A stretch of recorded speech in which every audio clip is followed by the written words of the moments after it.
interact with them the way that I want to be interacted with. So I treat them as I would want to be treated. So I always, man, focus on making sure that I interact with them with respect, right? So one of those things is when they asking questions, or if I'm saying no to something, I'm going to explain why it is what it is, so then they can have an understanding. Because I know that if somebody tell me something, I want an understanding. I don't want somebody just to tell me that, man, hey, it is because I say it is, do what I say just because I said it, right? I don't want nobody to dominate me. I don't want nobody to try to control me. So then therefore, I'm not going to attempt to dominate and control my children. And I'm telling you, it is so tempting to do that because they are your children, and you feel like, especially with this culture, that we are parents and we are supposed to control and dominate your children. But I'm telling you, the human spirit is not meant to be controlled, nor is it meant to be dominated. And anytime that the human spirit is being controlled or dominated, you will get that person feeling a bit of resentment towards the individuals who are attempting to control or dominate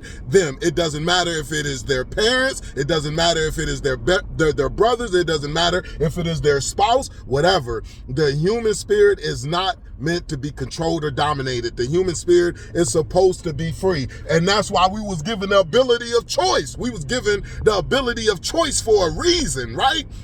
God given us choice. He could have said, man, you know what? You gonna do what I say. I ain't even about to give y'all the opportunity to mess this thing up that I've created. He has given us the ability to choose how we gonna live life down here.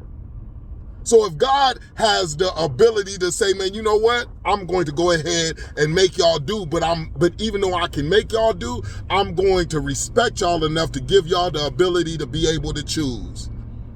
That's powerful all within itself. And another thing that parents got to understand is, what are you going to do with the power that you have been given? As a parent, as a father, as a mother, you have been given power. So what are you going to do with the power? A lot of times people abuse power. Yeah, you got the roof over their head. Yeah, you put food in their belly. Yeah, you put clothes on their backs. And you have the power. Now what are you going to do with the power? Because you got the power, you're going to say, man, because I do all of these things, I don't have to explain nothing to you. You're going to do what I say because I got the power?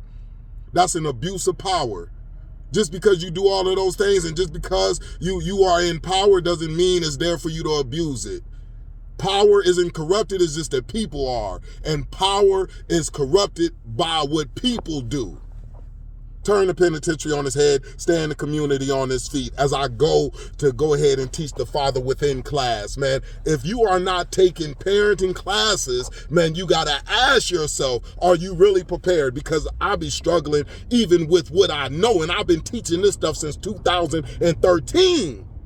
So if you're not taking parenting classes, digesting some type of content about parenting, taking on this great responsibility, I'm going to ask you, what direction do you think that your children and is your children going to go? How do you think that relationship is going to be between you and your children if you are not focused on the job that you are doing? Man, peace.